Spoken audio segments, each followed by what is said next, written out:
Paris Publishing presents an unabridged recording of Thoughts from the Mount of Blessing by Ellen G. White. Narrated by Barbara Caruso. Forward. Hundreds of thousands of copies of Thoughts from the Mount of Blessing have been printed and distributed in nearly a score of languages since it was first published in 1896. In English-reading countries, several editions with identical textual content, but with variations in format and pagination, have been widely distributed.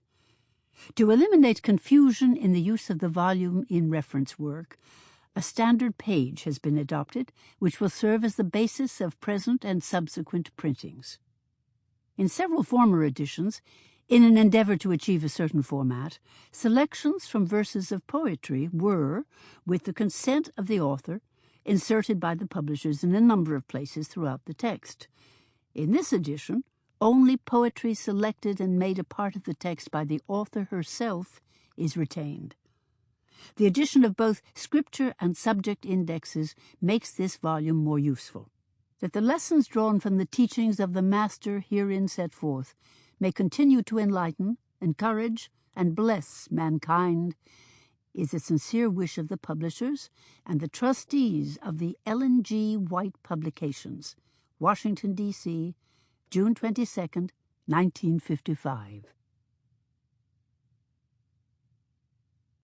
Preface.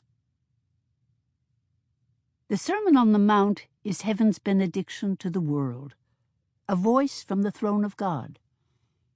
It was given to mankind to be to them the law of duty and the light of heaven, their hope and consolation in despondency, their joy and comfort in all the vicissitudes and walks of life. Here the Prince of Preachers, the Master Teacher, utters the words that the Father gave him to speak. The Beatitudes are Christ's greeting, not only to those who believe, but to the whole human family.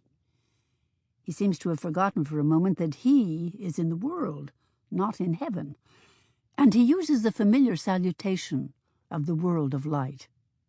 Blessings flow from his lips as the gushing forth of a long-sealed current of rich life.